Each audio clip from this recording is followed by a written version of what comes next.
Welcome back to our series on speech and language development. In the first video, we explored typical speech and language milestones. If you haven't seen that video yet, I highly recommend checking it out. It provides a great overview of what to expect at different ages and stages. You can find the link in the description below. Today, we are going to focus on atypical speech and language development.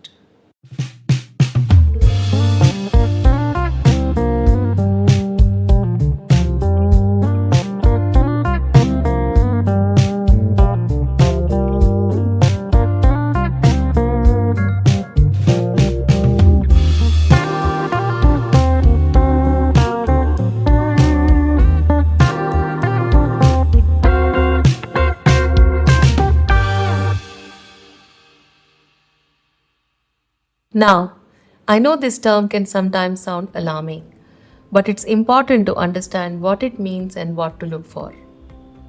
Atypical simply means that a child's development is deviating from the typical patterns we expect to see. This doesn't automatically mean something is wrong. Every child is unique and they develop at their own pace. Just like some children learn to walk or ride a bike earlier or later than others, the same is true for speech and language. There's a wide range of normal. However, sometimes those differences can indicate a need for extra support. And the sooner we identify and address any challenges, the better the long-term outcomes for your child.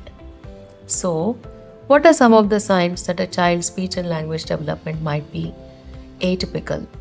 Well, it can manifest in several ways and it's not always obvious. Some common types of speech and language disorders include speech sound disorders. These affect a child's ability to produce speech sounds correctly. They might distort, substitute, or omit certain sounds, making their speech difficult to understand. For example, a child might say wabbit instead of rabbit or tat instead of cat. Language disorders. These affect a child's ability to understand or use language. They might have a limited vocabulary, struggle with grammar, or have difficulty understanding complex sentences. They might also struggle to express their thoughts and ideas clearly. Fluency disorders. Stuttering is the most common fluency disorder. It involves interruptions in the flow of speech such as repetition of sounds, syllables, or words. Prolongations of sounds or blocks where a child is unable to produce any sound. Social communication disorders. These affect a child's ability to use language in the social context. They might have difficulty understanding social cues, taking turns in conversations, or understanding nonverbal communication like facial expressions and body language. It's important to note that these disorders can occur in isolation or in combination.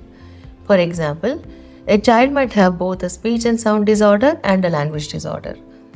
Now, I know that noticing these differences in your child can be concerning. You might be wondering, is this just a phase?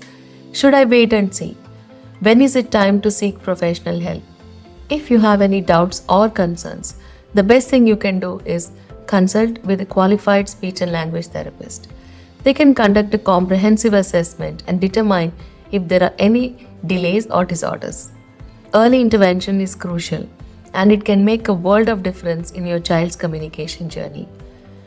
In our next video, we will explore some simple, practical strategies you can use at home to support your child's speech and language development, regardless of whether their development is typical or atypical.